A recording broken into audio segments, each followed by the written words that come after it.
Om Swastiastu. Salam sejahtera bagi kita semua. Pertama yang saya hormati Ibu Dr. Dra. Gusti Ayu Mahayuti MSI sebagai dosen pembimbing utama. Yang kedua yaitu Bapak Dr. Iwayan Surata MPD sebagai dosen pembimbing lapangan. Yang ketiga yaitu Bapak Dr. Inyoman Sukajaya MD sebagai dosen penguji pertama. Dan yang terakhir yaitu Bapak Dr. Iputu Wisna Aryawan MSI sebagai dosen penguji kedua. Di kesempatan yang baik ini, saya akan mempresentasikan proposal penelitian yang berjudul Faktor-faktor yang mempengaruhi persepsi siswa terhadap pembelajaran matematika secara daring dan pengaruhnya pada hasil belajar matematika siswa SMP Negeri di Denpasar. Tetapi sebelum itu, izinkan saya memperkenalkan diri terlebih dahulu. Jadi perkenalkan, nama saya Pandi Putugan Ramajaya dengan NIM 181301103 dari program studi S1 Pendidikan Matematika. Untuk pokok bahasan pada presentasi ini ada 3. Yang pertama yaitu mengenai pendahuluan, yang kedua yaitu mengenai kajian teori, dan yang ketiga mengenai metode penelitian. Jadi langsung saja saya akan presentasikan bagian pertama. Baiklah, untuk bagian pertama saya akan masuk pada latar belakang masalah. Jadi peneliti dalam menyusun proposal ini tentunya akan ada beberapa latar belakang masalah. Yang pertama, seperti yang kita ketahui bahwa revolusi industri di abad ke-21 ini telah berkembang pesat dengan memanfaatkan jaringan internet untuk saling terhubung dengan orang yang satu dengan orang lain di seluruh belahan dunia. Nah, tentunya revolusi industri ini telah membawa perubahan besar bagi masyarakat dalam kemudahannya dalam kehidupan sehari-hari, seperti dalam ilmu teknologi tentu saja, kemudian ada ilmu ekonomi, kemudian ada ilmu pendidikan dan lain sebagainya. Kita akan fokus pada ilmu pendidikan. Jadi, hubungan antara dunia pendidikan dengan revolusi industri 4.0 tentu saja bagi pihak pemerhati pendidikan harus bisa memanfaatkan teknologi yang ada untuk proses pembelajaran yang lebih baik lagi dalam rangka untuk bisa bersaing dalam revolusi industri 4.0 ini. Di Indonesia sendiri ada ketentuan mengenai proses pembelajaran menurut Permendikbud nomor 22 tahun 2016 mengenai sistem pembelajaran pada sekolah dasar dan sekolah menengah. Nah, jadi tujuan pembelajaran harus didasari oleh 3 hal, yaitu ada pra-pembelajaran, kemudian ada proses pembelajaran, dan juga ada penilaian pembelajaran. Nah, selain itu di dalam undang-undang tersebut juga mengatakan bahwa pembelajaran haruslah diselenggarakan secara interaktif, inspiratif, menyenangkan dan lain sebagainya, dan juga memberi ruang yang cukup kepada siswa untuk bisa mengembangkan bakat dan minatnya sesuai dengan potensi yang ada. Nah, kemudian pembelajaran yang biasanya dilakukan secara konvensional atau dilakukan di dalam kelas, dan ternyata pada tahun 2020 dikeluarkanlah perubahan sistem pembelajaran menurut Surat Edaran nomor 15 tahun 2020 mengenai pedoman penyelenggaraan pembelajaran dari rumah sebagai langkah pencegahan penularan virus COVID-19. Jadi, di dalam sistem pembelajaran ini diatur mengenai bagaimana menyelenggarakan proses pembelajaran secara daring atau dalam jaringan dengan memanfaatkan aplikasi-aplikasi pembelajaran daring yang bisa dimanfaatkan oleh tenaga pendidik dan juga siswa dalam hal pembelajaran. Nah, kemudian kita akan lebih menyempitkan lagi pada bagaimana kemampuan siswa pada pelajaran matematika. Nah, jadi pelajaran matematika kita sering temui di berbagai jenjang. Nah, dengan adanya matematika ini, bahwa di setiap jenjang kenaikan atau tingkat kesulitannya akan berbeda. Sehingga bagi para siswa harus bisa berusaha atau bisa belajar secara baik agar bisa memahami materi yang ada pada pelajaran matematika. Selain pada materi matematika, tentunya siswa dalam mengikuti pembelajaran matematika mempunyai beberapa pandangan tersendiri. Ya, mungkin dari hal proses pembelajarannya atau dalam penilaian dan lain sebagainya. Nah, tentunya dalam pandangan-pandangan ini telah diteliti oleh beberapa ahli. Yang pertama yaitu penelitian dari Adila dan Harisah tahun 2020 bahwa pembelajaran matematika secara daring disukai oleh siswa. Tetapi berbeda halnya dengan penelitian dari Puspa, Ningtyas, dan Dewi yang mengatakan bahwa pembelajaran matematika secara daring akan memberatkan siswa itu sendiri. Nah, tentunya dari dua penelitian ini saja kita sudah tahu bahwa akan ada persepsi yang beragam dari siswa itu sendiri mengenai pembelajaran matematika secara daring ini. Nah, kemudian ada lagi penelitian mengenai bagaimana dan apa saja faktor-faktor yang mempengaruhi persepsi siswa ini sendiri. Yang pertama yaitu dari Suryati dan Briando bahwa faktor-faktor yang mempengaruhi seperti bahan ajar, interaksi, dan suasana belajar. Kemudian dari Sulianti mengenai faktor-faktor apa saja, yang itu antusiasme siswa, penggunaan media belajar, dan juga ada sumber belajar. Nah, selain itu, selain faktor-faktor yang mempengaruhi ini, juga ada penelitian mengenai bahwa persepsi siswa akan berkorelasi positif terhadap hasil belajar matematika. Jadi ketika ada persepsi siswa itu juga baik, maka hasil belajar yang ditimbulkan juga lebih baik pula. Nah, sehingga dari latar belakang masalah ini akan memunculkan identifikasi masalah sebagai berikut. Yang pertama yaitu persepsi siswa yang beragam terhadap pembelajaran matematika secara daring. Kemudian yang kedua yaitu belum dapat memastikan faktor secara dominan yang mempengaruhi persepsi siswa ini dalam pembelajaran matematika. Kemudian kemungkinan dari faktor-faktor yang mempengaruhi persepsi siswa dapat berpengaruh secara langsung maupun tidak langsung terhadap hasil belajar matematika. Nah, dari tiga identifikasi masalah, nada kita bisa membatasi masalah dalam rangka penelitian yang dilakukan oleh peneliti. Yang pertama yaitu dibatasinya jumlah faktor-faktor yang mempengaruhi persepsi siswa terhadap pembelajaran matematika secara daring. Dan yang kedua tentunya variabel hasil belajar matematika akan menggunakan data hasil tes dari materi yang didapat saat pembelajaran daring. Nah, kemudian untuk rumusan masalah pada penelitian ini ada 3, yaitu apa saja faktor-faktor yang mempengaruhi persepsi siswa SMP Negeri di Denpasar terhadap pembelajaran matematika secara daring. Yang kedua yaitu bagaimana pengaruh langsung dari faktor-faktor yang diuji terhadap hasil belajar matematika siswa SMP Negeri di Denpasar.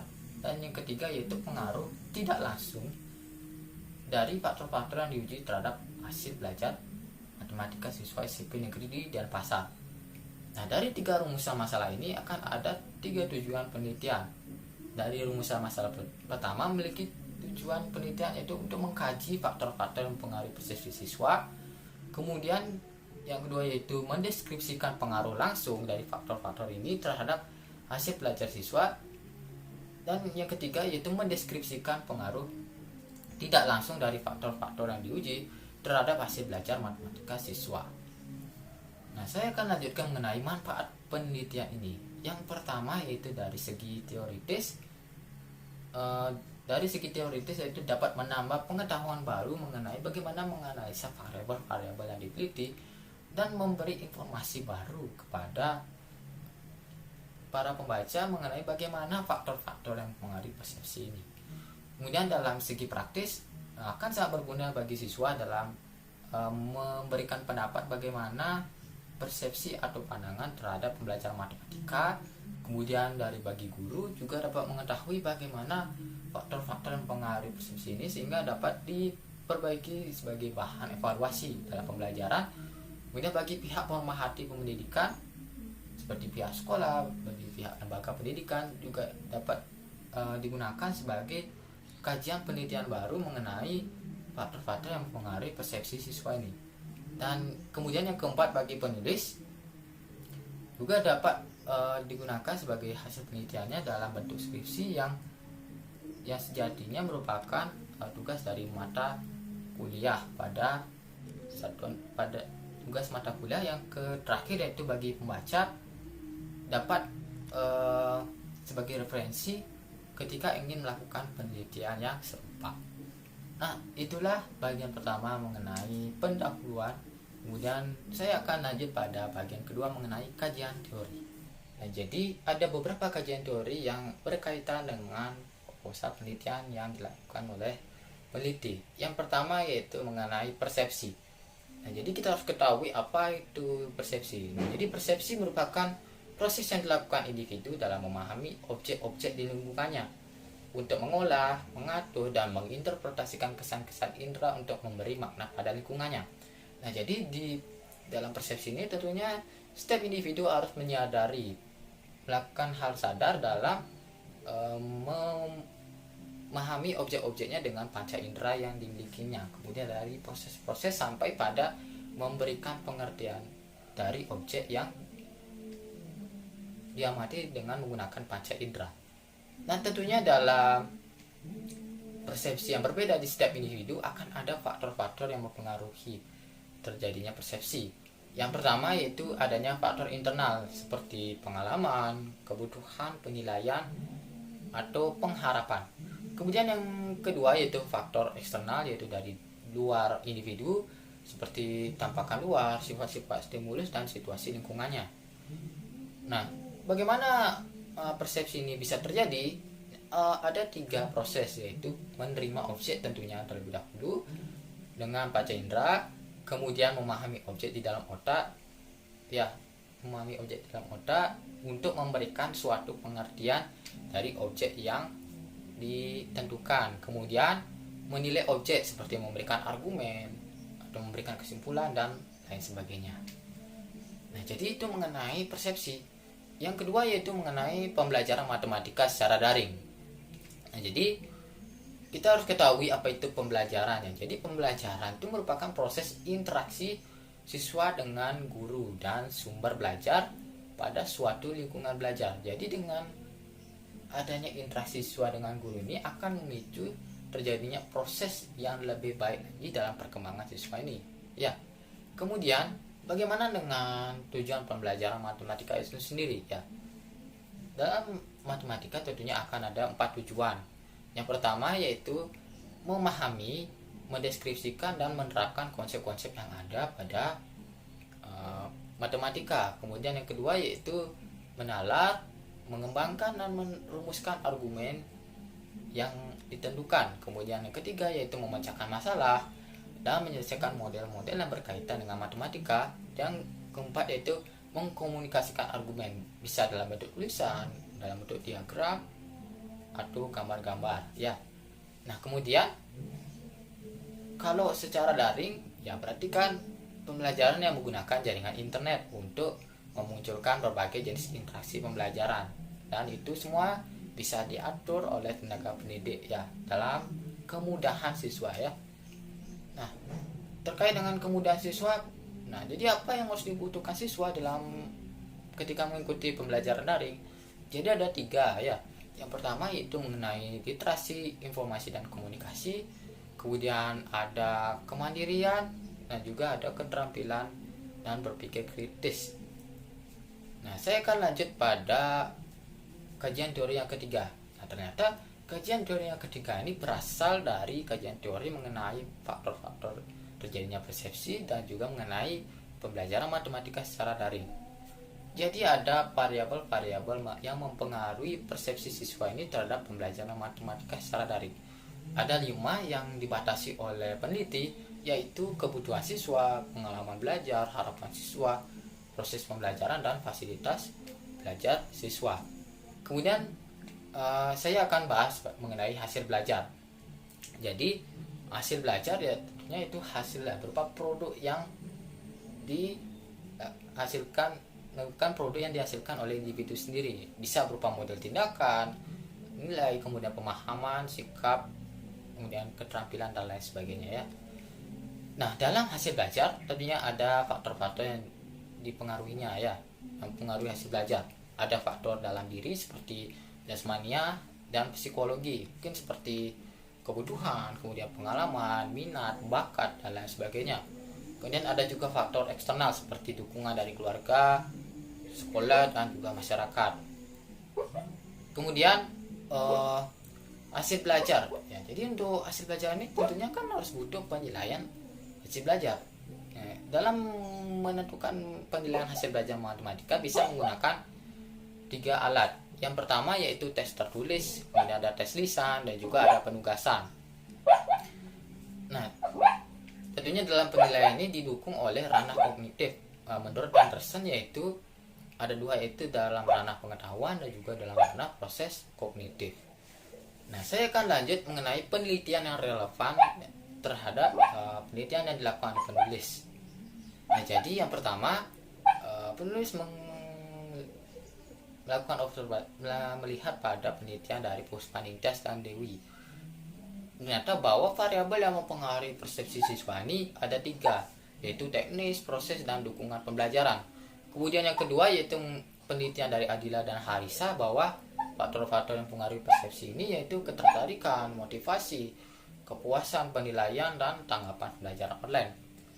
Kemudian untuk penelitian ketiga ini tentunya akan ada korelasi positif yaitu persepsi siswa dengan hasil belajar matematika. Yang keempat yaitu penelitian dari Ayu tahun 2021 bahwa variabel untuk mengukur persepsi siswa ada 3 sesuai teori sebelumnya, yaitu menerima, mengerti, dan menilai. Dan yang terakhir yaitu penelitian dari Suryati dan Brando mengenai faktor-faktor yang mempengaruhi persepsi siswa, yaitu bahan ajar, interaksi siswa, dan suasana belajar. Kemudian yang terakhir pada bagian kedua yaitu mengenai kerangka berpikir dan hipotesis penelitian. Jadi seperti yang terlihat pada ayat bahwa faktor-faktor yang diuji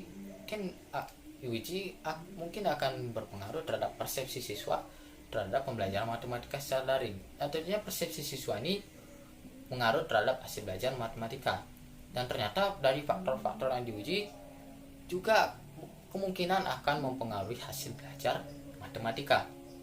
Nah, sehingga dari kerangka berpikir ini penulis mendapatkan 2 hipotesis sebagai berikut. Yang pertama yaitu terdapat pengaruh langsung dari faktor-faktor yang diuji terhadap hasil belajar matematika siswa SMP Negeri di Denpasar. Dan yang kedua yaitu terdapat pengaruh tidak langsung dari faktor-faktor yang diuji terhadap hasil belajar matematika siswa SMP Negeri di Denpasar. Nah, jadi itu adalah akhir dari bagian kedua mengenai kajian teori. Yang selanjutnya penulis akan bahas mengenai bagian ketiga mengenai metode penelitian. Yang pertama, saya akan bahas mengenai rancangan penelitian. Nah, jadi dalam penelitian ini merupakan penelitian ex post facto, yaitu penelitian yang dilakukan dengan mengkaji peristiwa yang sudah terjadi sebelumnya dan juga untuk mengetahui hubungan sebab akibat terjadinya peristiwa tersebut. Dan tentunya sangat cocok dengan penelitian yang akan dilakukan oleh peneliti. Kemudian dalam penelitian ini juga menggunakan pendekatan kuantitatif. Artinya pendekatan pada penelitian yang menggunakan instrumen dengan hasil data berupa angka dan selanjutnya dianalisis dengan metode statistika. Dan bisa dilihat seperti apa desain penelitian pada proposal penelitian ini sebagai berikut. Jadi ada 5 variabel yang di X1 sampai X5 ya, dan juga ada variabel Y1 dan juga ada variabel Y2. Kemudian saya akan lanjut pada bagian tempat dan waktu penelitian. Ya, jadi peneliti akan melakukan penelitian di beberapa sekolah, yaitu di SMP Negeri 4, SMP Negeri 7, 8, dan 9 Denpasar. Sedangkan untuk waktu penelitiannya itu dari bulan Oktober sampai bulan Desember tahun 2021.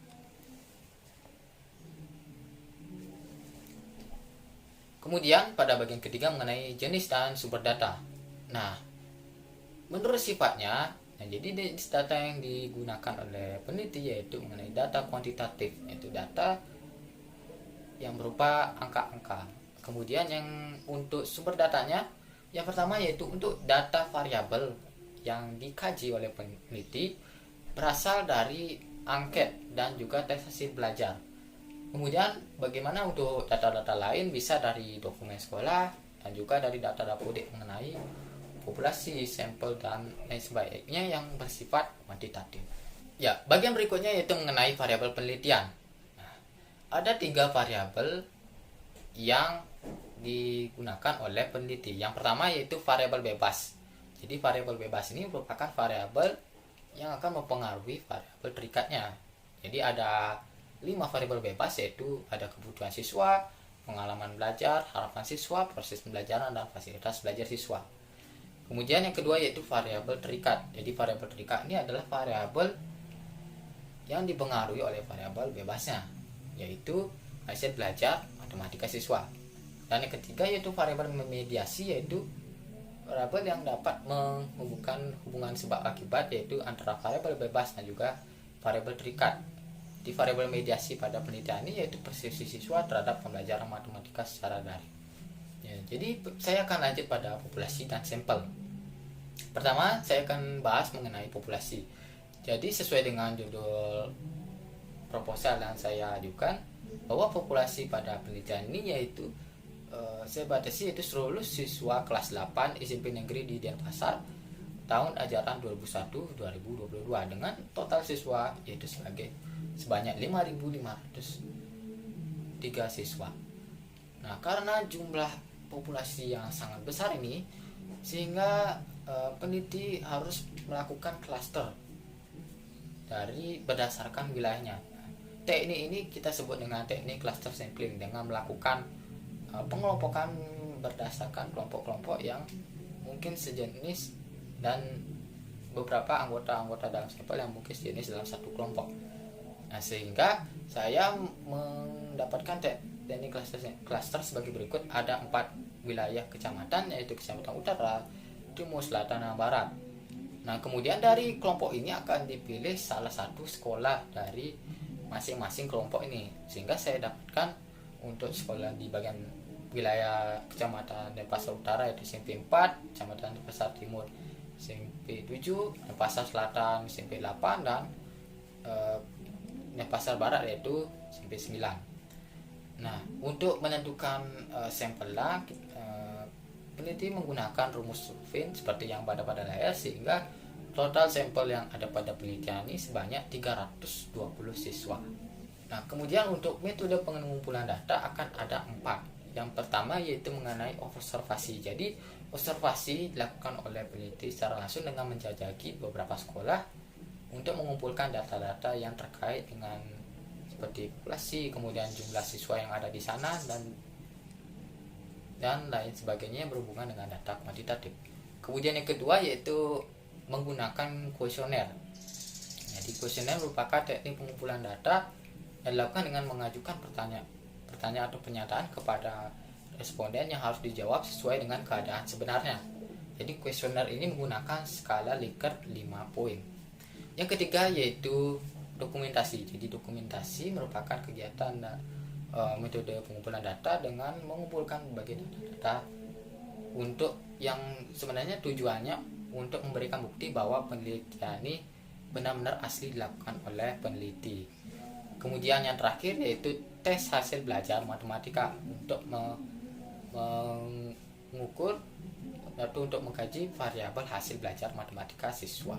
Nah, saya akan lanjut pada instrumen penelitian. Jadi peneliti menggunakan 2 instrumen. Yang pertama yaitu kuesioner dan juga tes hasil belajar matematika.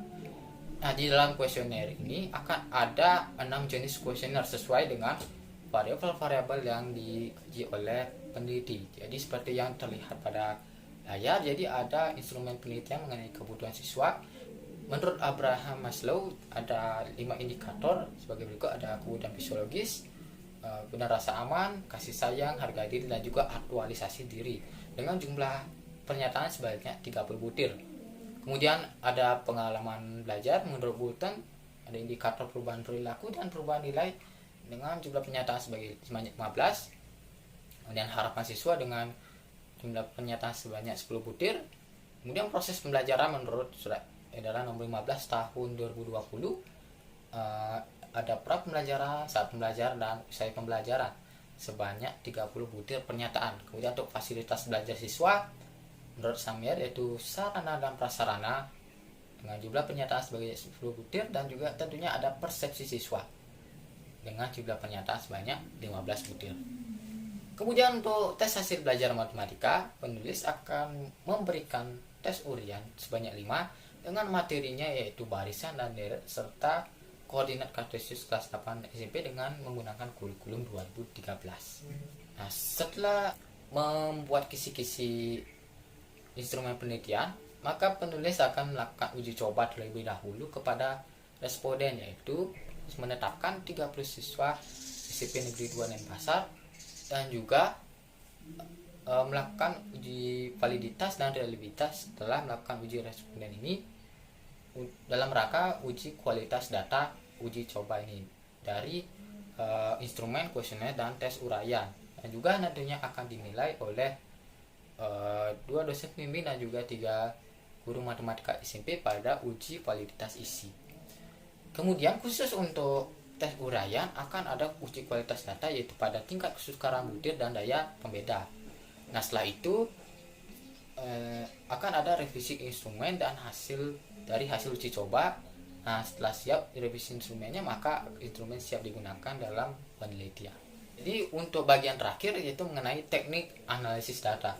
Nah, setelah data dikumpulkan dari instrumen penelitian, maka pertama-tama peneliti akan melakukan deskripsi data. Jadi data yang diperoleh ini akan disajikan dalam bentuk interval terlebih dahulu. Mengapa demikian?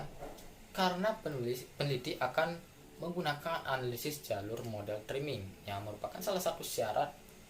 Dengan syaratnya yaitu data harus dalam bentuk interval. Nah, jadi analisis jalur model trimming ini merupakan teknik analisis untuk menganalisis hubungan sebab akibat yang terjadi pada regresi berganda. Ya, tentunya pada regresi berganda kan mungkin ada pengaruh langsung dan tidak langsung dari variabel bebas dan terikat.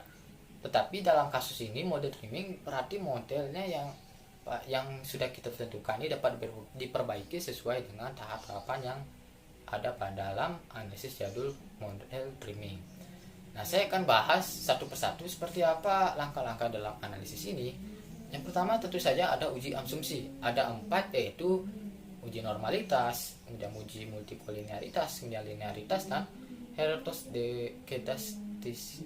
elastisitas. Kemudian yang kedua yaitu menyusun model sesuai dengan desain penelitian.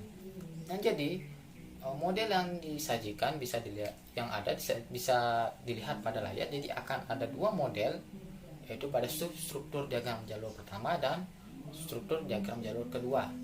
Kemudian setelah menyusun model, peneliti akan melakukan uji hipotesis, yaitu untuk pengaruh langsungnya dengan menggunakan uji T.